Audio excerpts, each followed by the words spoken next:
I'd just like to make the point that we're very fortunate that His Majesty has allowed us to use Buckingham Palace for this event. Princess Anne did not raise her voice when she entered the private council chamber. She did not need to. In her hand was a red leather folder carrying a proposal capable of changing the monarchy forever. Charles had secretly approved the first draft of a new succession framework, one that could suspend royal heirs who lived abroad, rejected official duties, or failed a newly created test of service. And Anne had decided the family would hear the truth from her. Before we go deeper into what this really means for the royal family, make sure to subscribe so you don't miss a single update. Anne summoned William, Camilla, Edward, and 2 senior advisors to a sealed room at Windsor Castle. Charles was absent, yet his empty chair dominated the table. She placed the folder before them and identified her source, a documented account copied from the king's approved draft. William leaned forward, expecting an unfinished discussion paper. Anne corrected him. Charles had commissioned the Royal Service and Succession Framework, a proposed set of rules allowing the sovereign and a special crown council to suspend anyone in the line of succession who lived permanently outside Britain, rejected royal service, or was judged unable to support the monarchy. A crown council was a small group advising the monarch on the institution's future. The prince's disbelief hardened into fear. He asked whether the plan concerned Harry alone. Anne showed him the king's approval marks beside several clauses. The rules could reach Archie and Lilibet because they lived abroad, Andrew because he no longer performed public duties, and eventually George, Charlotte, or Louis if a future council decided their choices failed its test. Camilla did not move. She did not speak. Anne asked how long she had known, and the queen consort hesitated before saying Charles had mentioned only broad reform. Her pause hurt more than a denial, because it suggested discussions about his children's future had occurred while he remained excluded. Anne turned another page. Harry, Archie, and Lilibet were written beside the residency clause. Andrew appeared beside the service clause. Beneath William's children sat a blank space. William reached for the folder, but Anne held it down. She declared that succession could never become a reward for obedience. Charles intended to secure his son's support before approaching Parliament, presenting the change as family unity rather than royal pressure. Then Anne uncovered the final page. Charles had written a private note naming the person he believed should be protected if the direct line became unstable. William froze. Edward remained silent. His father's plan was not merely about Harry. It had reached directly into the future of his own children. For generations, the line of succession had seemed cold, fixed, and untouchable, a sequence determined by birth rather than emotion. Charles' proposal changed that certainty in a single stroke. Suddenly, every private choice could become a constitutional test. Where an heir lived, whom they married, whether they accepted public duty, even how they responded to the sovereign could determine their future. Behind the legal language stood real people, and every one of them had something to lose.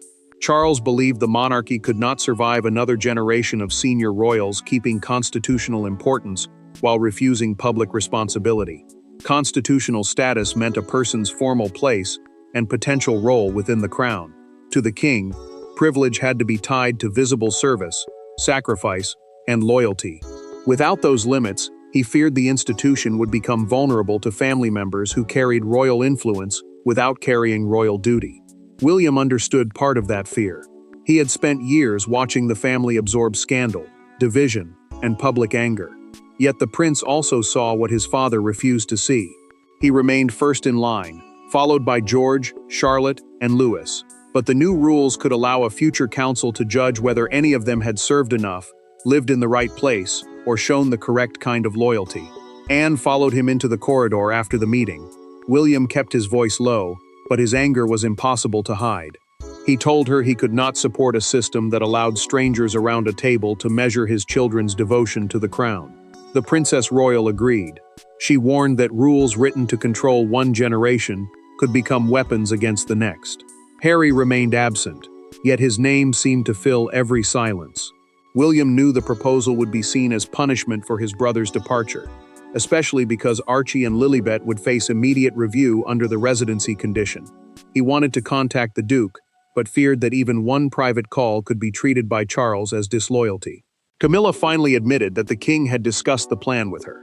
She insisted she had encouraged him to protect the institution, not target individuals. Anne answered without hesitation. Once rules were written around specific family wounds, intention no longer mattered. William returned to his study and opened the private note again. Charles had described Charlotte as the strongest continuity reserve, after George, a backup heir prepared to protect stability if the direct path weakened. He praised her discipline, composure, and instinct for duty. The prince read that paragraph twice. Then Charlotte knocked. William closed the folder, forced calm into his voice, and asked about her day. After she left, he noticed a handwritten date beside the proposal. Planning had begun months earlier than Anne first believed. That date led him back to one painful family gathering, where a private disagreement had transformed Charles' frustration into a plan capable of rewriting royal destiny. The secret succession plan did not begin inside Parliament, a courtroom, or a council office. It began around a polished dining table at Sandringham, during a family meeting that was supposed to repair old wounds. Charles had invited Harry home under the promise of reconciliation. Instead, one unsigned document, one empty chair, and one sentence spoken in anger changed the direction of the crown. Everyone later remembered that afternoon as the moment the king stopped waiting for loyalty and decided to legislate it. Charles had arranged the gathering 6 months earlier, with William, Anne, Harry, and Camilla. No aides were allowed inside. Sandringham was one of the monarch's private country estates, used for family gatherings away from formal palace life. The purpose sounded simple: find a way for the Duke to return occasionally, represent the crown on selected occasions, and rebuild trust without reopening every public wound. Charles placed a written duty pledge before Harry. The document demanded long periods of residence in Britain, strict limits on commercial projects, and formal royal preparation for Archie and Lilibet if they were to keep their positions in the succession. A duty pledge was a written promise setting out the behavior and service expected from a working member of the family. Harry read every line. Then he set the pen down. The Duke said he would not allow his children's identities to be controlled by an institution they barely knew. Charles heard something deeper in those words. To the king, the refusal was not only a rejection of duty, it felt like a rejection of family, sacrifice, and everything he believed the crown required. William wanted to speak. He remembered years of accusations, interviews, and private conversations that had later become public. Fear held him still. Harry looked toward his brother and waited. When no support came, he pushed his chair back and said the prince's silence had become his safest weapon. Anne watched both brothers fracture in real time. She saw anger in one and regret in the other. Camilla remained beside Charles, urging calm, but the meeting had already crossed the point of repair. Harry reached the door. Charles finally spoke. Then birth alone can no longer be enough. Anne heard every word. So did William. The sentence became the direct trigger for the royal service and succession framework, the later proposal linking succession rights to residence, duty, and approved service. Camilla waited until Harry had left before telling Charles that future heirs should not hold constitutional importance without accepting responsibility. The king called for a confidential legal review the next morning. Anne stayed behind. She folded Harry's unsigned pledge and placed it beside Charles' untouched glass. Months later, she recognized those same sentences inside the secret plan. Now William understood the truth. He had to confront the man who turned one family rejection into a rule for every heir who came after them. Charles expected resistance from lawyers, politicians, perhaps even Harry. He did not expect Anne to stand across from him in his private library and accuse him of placing personal pain above constitutional duty. The confrontation was not loud at first. It was colder than that. Two siblings who had spent a lifetime protecting the crown now faced each other over a question neither could escape. Was the monarchy being defended, or was the king quietly redesigning it around his own disappointments? Anne entered without Camilla, William, or advisors beside her. She placed the copied framework on Charles' desk and asked whether he truly planned to present it as a neutral reform. The framework was the proposed set of rules linking a person's place in the succession to residence, service, preparation, and loyalty to the institution. To the public, it could sound practical. To the family, it could become a weapon. Charles did not retreat. He argued that the monarchy had changed too slowly for too long. The king believed heirs enjoying constitutional privilege had to accept public duty, restraint, and responsibility in return. He insisted that birth could open the door, but service had to justify keeping it open. Anne struck at the wound beneath his argument. She reminded him that the proposal began after Harry rejected the Sandringham Pledge. The Princess Royal accused her brother of writing permanent rules, while still hurt by one temporary family crisis. Charles tightened his jaw, but she did not stop. She told him pain had entered the document disguised as principle. Charles finally revealed what truly frightened him.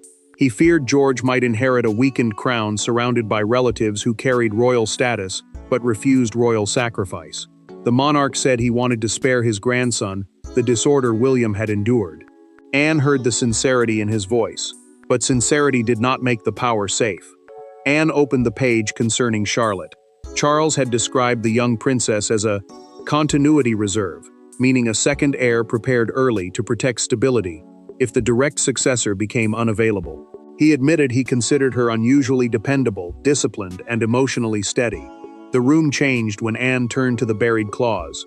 It allowed the monarch, with Crown Council approval, to temporarily reorder active succession during a national emergency before Parliament completed a full process. The Council was a small advisory body capable of supporting royal decisions behind closed doors. Charles reached for his pen as if to remove the clause. Then he stopped. Anne watched him place it down. She asked who had persuaded him that such power was necessary. Before Charles could answer, the library door opened. Camilla stepped inside, and Anne immediately understood that the most dangerous clause had not come from the king alone. Every royal decision appeared to belong to the sovereign, but the most dangerous choices were rarely shaped by one person. Behind Charles' succession proposal stood a small circle of advisors, strategists, and family confidants who believed blood alone could no longer protect the monarchy. Their influence remained hidden, yet their language filled the document. Anne had exposed the plan. Now she intended to discover who had turned the king's private fear into a mechanism powerful enough to rearrange the future. Charles had created a 4-person continuity committee without telling William. The committee was a secret working group formed to plan how the crown would survive future crises. It included a constitutional advisor, the king's private secretary, a retired judge, and a palace strategist. Each member had helped shape the framework, while the future king was deliberately excluded until the draft was almost complete.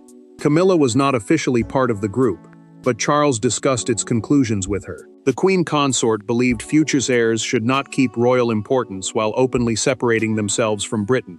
She called it responsibility. Anne saw something far more dangerous. Anne turned toward Camilla and asked whether she understood how easily the emergency clause could be used against an inconvenient heir. The queen consort replied that she had only understood how vulnerable Charles felt after years of rebellion inside his own family. She insisted the king needed protection from relatives who wanted royal status without royal sacrifice. Charles heard the accusation beneath Anne's question. He accused his sister of betraying him by exposing the document before he could explain it to William. The Princess Royal answered that secrecy had already betrayed the prince. By excluding him, the king had treated his own heir as someone to be managed rather than trusted. Then Anne produced the second document. A retired judge had prepared an implementation schedule, meaning a step-by-step plan for applying the new rules once approved. The schedule recommended reviewing Harry, Archie, Lilibet, and Andrew within 90 days. Their names were not examples. They were targets. Charles said the plan still required William's public support. He had intended to announce that father and son designed the reform together. Without the heir beside him, the proposal would lose legitimacy and look less like modernization than a personal purge. The committee members began gathering their papers. William entered before anyone could leave. The prince took the implementation schedule, crossed the room, and sat in Charles' empty chair. He looked at each advisor in turn and declared that no one would move until every name, recommendation, and private instruction had been explained. By taking his father's place, William made the real conflict clear. The next battle would not be over legal wording. It would decide who truly controlled the monarchy's future. The secret could no longer remain inside one room. By nightfall, Harry had received a copy of the residency clause. Andrew had learned that his constitutional position faced formal review. William had ordered new legal advice concerning his children. And Charles, surrounded by the machinery of kingship, discovered that authority could not protect him from the silence of his own family. The proposal had not yet changed the succession, but it had already changed how every royal looked at the person standing beside them. William acted first. He suspended all internal work on the framework and ordered the Continuity Committee to surrender every draft, note, and recommendation. The committee was the private group created to shape the king's succession plan. Anne supported the order, but she demanded more. Every family member named in the implementation schedule had to hear the truth directly, not through a courtier or a palace statement. Anne called Harry herself. She explained that the draft could suspend Archie and Lilibet from the line of succession if they remained abroad and refused an approved royal preparation program. That program would have trained them for future public duties under palace supervision. Harry laughed once in disbelief. Then he fell silent. The Duke asked whether Charles had truly written rules around the lives of 2 children. Anne answered carefully. The proposal had been presented as protection for the institution, but the names beside the clauses were not accidental. Harry asked whether William knew. She told him the prince had discovered the full plan only hours earlier and had already stopped it from moving forward. Charles sat alone after his son canceled their evening meeting. The king found a handwritten note waiting on his desk. William had written only one sentence: "I will protect the crown, but not by making the children afraid of it." Charles read the words twice, then placed the note beside the unsigned framework. The danger deepened before midnight. A palace communications officer discovered that one page was missing from the returned files. The missing sheet contained the residency condition and the list of royals marked for review. Someone had taken proof that could turn a private family crisis into a public constitutional storm. Camilla watched Charles absorb the news. The Queen Consort finally urged him to remove the emergency reordering clause. She admitted that what began as protection now looked too much like control, especially if the crown could act before Parliament.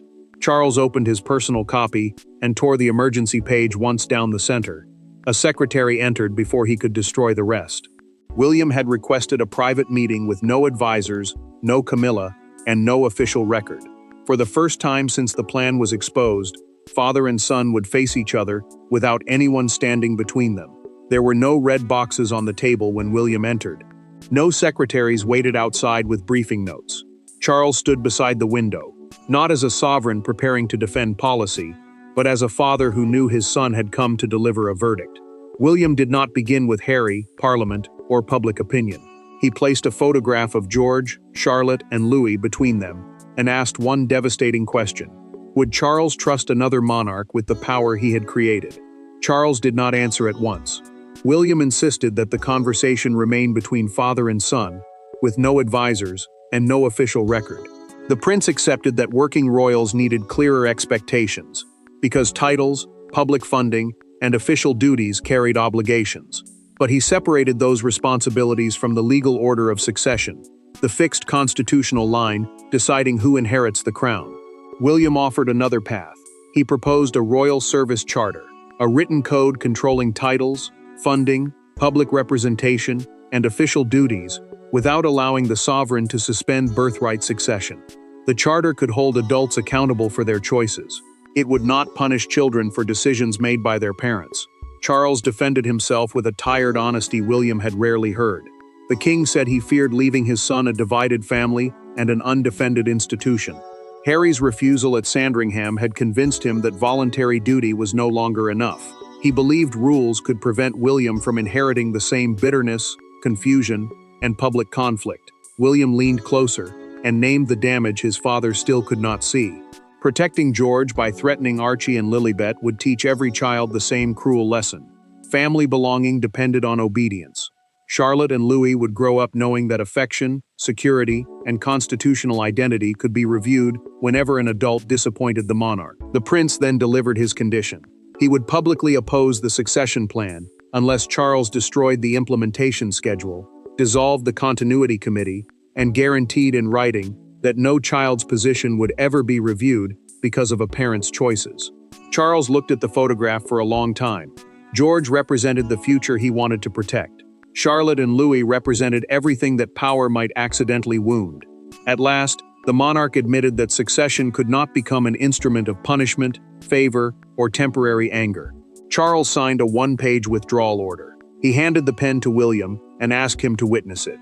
William signed. The king then said Anne must tell the family. She had exposed the danger when everyone else remained silent, and she had been brave enough to stop him. Anne's revelation had begun as defiance. Now she would announce whether the monarchy had chosen control or conscience. By sunrise, the missing page had reached the press. The palace could no longer contain the language, the names, or the extraordinary suggestion that royal succession might depend on residence and service. Yet the leak arrived only hours after Charles had withdrawn the plan, creating a dramatic collision between what the king had intended and what he had finally chosen. Britain did not awaken to a new succession law. It awakened to proof of how close the monarchy had come to changing itself forever. Anne spoke to the family before any public statement was released. She gave them a direct account of the withdrawal order and confirmed that the original proposal had been abandoned.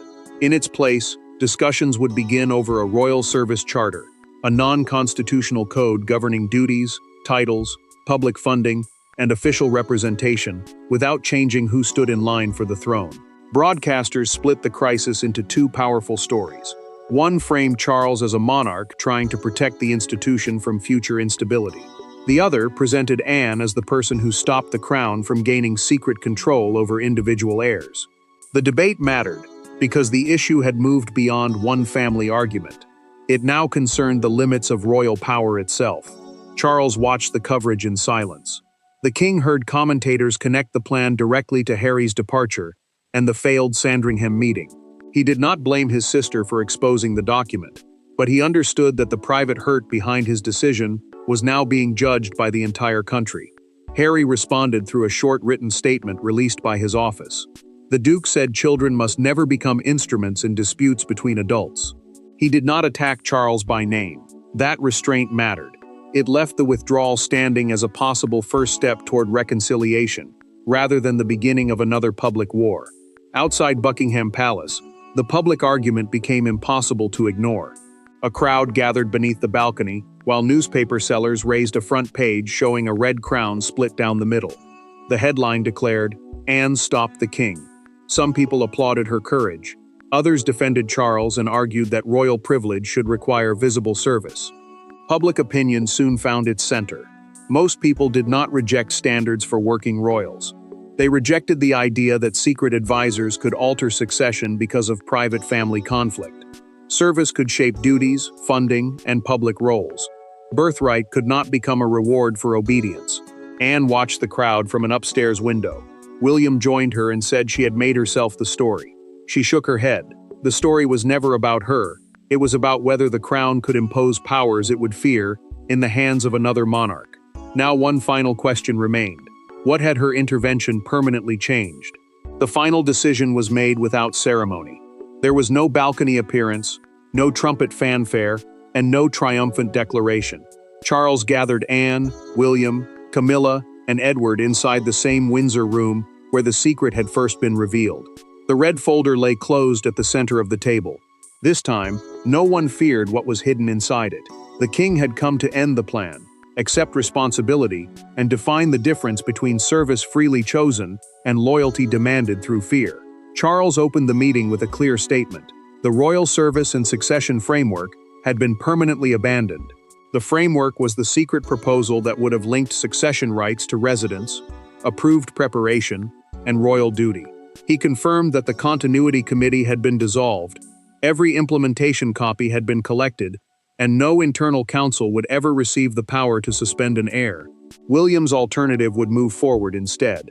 The Royal Service Charter was a separate code governing official roles, public funding, representation, and expectations for working members of the family. It could decide who performed duties or received institutional support, but it could not change birthright succession. Private anger would never again be allowed to disguise itself as constitutional reform. Charles looked toward Anne before admitting what had driven him. His fear of leaving behind a weak institution had allowed personal hurt to shape public policy. The king acknowledged that Harry's refusal at Sandringham had affected him more deeply than he wanted to accept. He had tried to prevent another family crisis, and nearly created a power more dangerous than the crisis itself. Anne did not celebrate. She told her brother that defending the monarch sometimes meant stopping the person wearing the crown. Charles answered that she had protected both the institution and the man beneath it. For the first time since the secret emerged, neither sibling spoke as an opponent. Charles then removed the private note naming Charlotte as a continuity reserve. He declared that she would be prepared, supported, and respected, but never positioned as a threat against George or used as insurance against another family member. William heard the promise as both heir and father. Charles lifted the red folder and placed it into the fire. Anne watched the pages disappear. William remained beside his father, while Camilla closed the empty document box, and Edward stood in solemn silence. No one applauded. Relief needed no celebration. Anne's revelation had not weakened the monarchy. It forced the crown to remember its limits. Charles learned that duty could not be manufactured through fear. William proved that protecting the future meant protecting every child from adult grievances. And Anne showed that loyalty mattered most when it possessed the courage to say no. As the last page disappeared, the family left together, not healed of every wound, but united around one permanent truth. Succession belonged to the crown's constitutional future, never to the anger of a single moment. Thanks for watching. Please don't forget to like and subscribe, and we will see you in next one.